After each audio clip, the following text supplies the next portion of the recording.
evaluate this integral where C is the triangle formed by the lines y equal to 0, x equal to pi by 2 and pi y equal to 2x. We can also take this as y equal to 2x divided by pi, right? Okay, let's start with the solution. So this is the curve given to us. Let's plot the triangle first. So this line is y equal to 0 and let this be point pi by 2, 0, and this is the line x equal to pi by 2. From here we get y equal to 2x divided by pi. If I put the value of x over here, pi by 2, I get 2 into pi by 2 divided by pi, that is equal to 1. So at x equal to pi by 2, we are getting the value of y to be equal to 1. So let this be the point 0, 1, and let this be the origin. This is the point A, marking this as B. And now taking the line y equal to 2x by pi, that is this one. So this is your line y equal to 2x divided by pi. So for this, let's take R to be the region.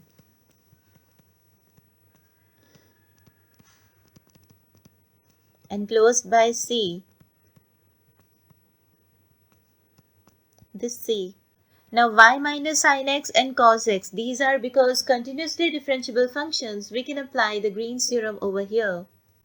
So writing this, since y minus sin x and cos x, these are continuously differentiable functions. Their derivative also exists and also these are continuous in the region R. So therefore, by Green's theorem, we say that the given line integral is equal to the double integration over the region R. If I take this to be P and this to be Q, then we write here partial derivative of Q with respect to X minus partial derivative of P with respect to Y, and taking here dx dy.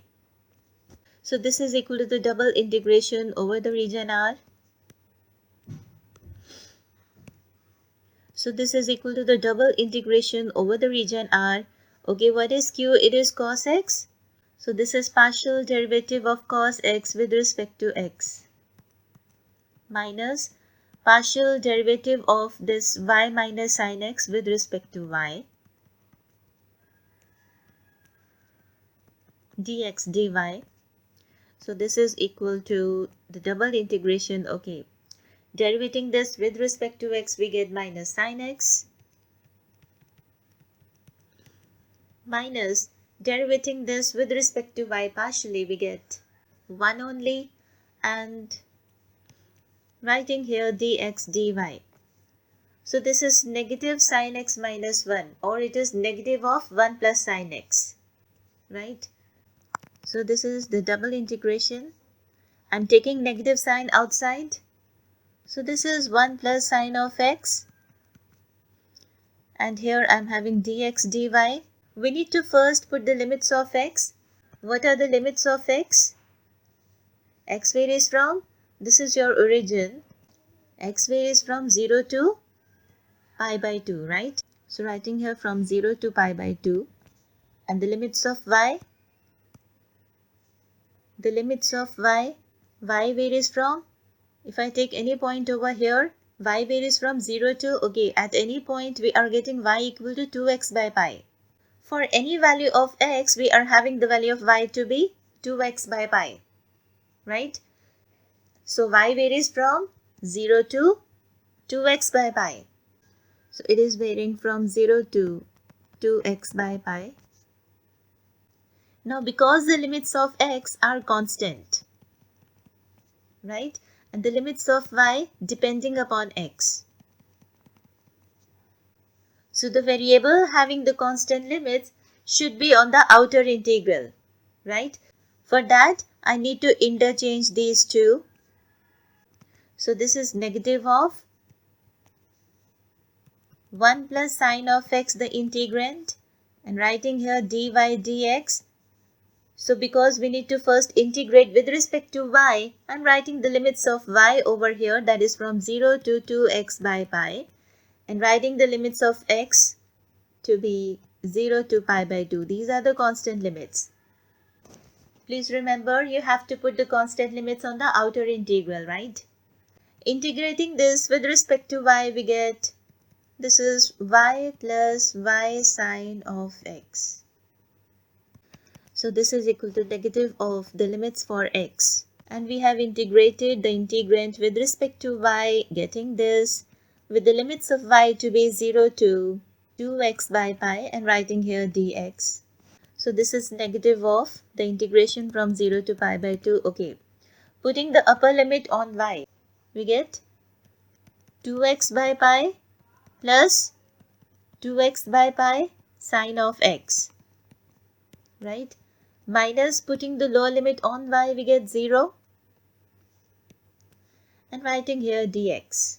So this is equal to negative sine from 0 to pi by 2 integration. Okay. Let me take 2 divided by pi common from this bracket and taking this outside of this integral, and also taking this x common from the bracket, x into, and this is 1 plus sine x. And this is dx. We need to integrate this with respect to x, and for that we are going to integrate this by parts, taking this to be the first function and this to be the second function. So integrating by parts, okay, the formula is writing the first function, that is your x, and integrating the second function. So integration for 1 plus sine x is x minus cos x, right? The integration for sine x is minus cos x with limits of x, that is from 0 to pi by 2, minus integral sine, writing the derivative of first function, that is 1, into the integration of second function again. So it is x minus cos x dx, and the limits for x is from 0 to pi by 2. I hope it's very clear. So this is equal to minus 2 divided by pi. Putting the upper limit on x, we get pi divided by 2 into pi divided by 2 minus cos of pi by 2 is 0. So this is 0, minus putting the lower limit on x, it becomes complete 0, minus integrating this with respect to x, we get integration of x is x square divided by 2 minus integration of cos x, that is sin x, with limits from 0 to pi by 2. So this is pi square by 4. So this is minus 2 divided by pi into pi square by 4, minus putting the upper limit on x, we get, this is pi square divided by 8, minus sine of pi by 2 is 1, yes, and minus putting the lower limit, this becomes 0. So that's it. And pi square by 4 minus pi square by 8. So this is minus 2 divided by pi into pi square by 4 minus pi square by 8. Managing these two signs, this is plus 1. So this is minus 2 divided by pi. From these two we get, subtracting these two, we get pi square by 8 plus 1. Multiplying this inside the bracket, let the minus sign remain outside. Okay, so this is pi divided by 4 plus 2 divided by pi. So this is a required answer for the integral